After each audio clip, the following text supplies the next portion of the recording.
இல்லையா? கோபம் வரலையா? வரலையே. ஏன்னா அவன் நம்மாளையே காட்டி கொடுத்துட்டான். நம்மால் நமக்கே ஓட்டு போடலை. அப்படி நீங்கள் ஏதாவது இருந்தீர்கள் வந்தால் உங்கள் ஒவ்வொருவருடைய கணக்கையும் முடித்து விடுவேன். ஒரு நல்ல பையனை, குடிக்காத பையனை நீ தாண்டா மாவட்டம், நீ தாண்டா எல்லாம் அப்படின்னு சொல்லு. எம்எல்ஏ என்று பார்க்க மாட்டேன். எம்எல்ஏன்னா தூக்கி கடலில் வீசிடுவேன். சில பேர் கேட்கலாம், எங்கே கூட்டணின்னா, கூட்டணி பற்றி முடிவு செய்வதற்கு நான் இருக்கிறேன், நான் முடிவு செய்வேன். அதை பற்றி நீ ஒன்றும் கவலைப்பட வேணாம். உனக்கு சீட்டு கிடைக்கணும், நீ எம்எல்ஏ ஆகணும்னா நாளையிலிருந்து போய் கூட உழை. ஏனென்றால் உன்னுடைய உழைப்பை பற்றிய கணக்கு எடுக்கப்படுகிறது. மறைமுகமாக சமூக முன்னேற்ற சங்கத்தின் மூலமாக எடுக்கப்படுகிறது. அதனால் இந்த கணக்கில் இருந்து நீங்கள் தப்பிக்க முடியாது.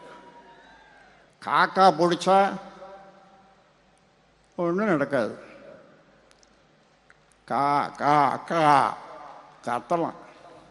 வெளிப்பூச்சு, வெளி வேஷம், வெளி பேச்சு, கூட்டணி, அந்த கூட்டணி, இந்த கூட்டணி,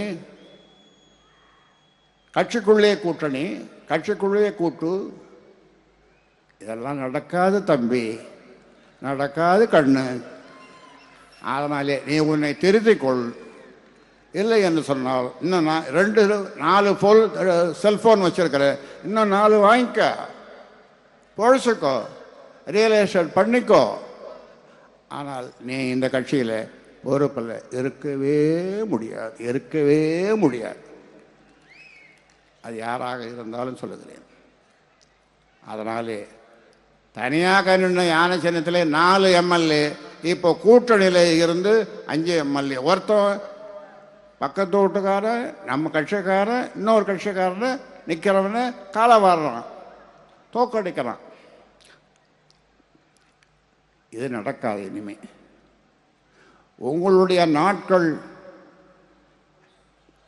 எண்ணப்பட்டு கொண்டிருக்கு. அதனாலே உங்களை நீங்கள் மாற்றிக்கொள்ளுங்கள். இல்லை, மாற்றுவதற்கு வருவான். இந்த ராமதாஸ் நியமிப்பான். நன்றாக ஞாபகம் வைத்துக் கொள்ளுங்கள். இனி ஏமாற்றும் வேலை நடக்காது. காக்கா பிடிக்கிற வேலை நடக்காது. நான் அந்த கோஷ்டி அப்பக்கம் போனேன், கிழக்கே போனேன், மேற்கே போனேன், வடக்கே போனேன், தெற்கே போனேன் என்று சொல்லி ஏமாற்ற முடியாது.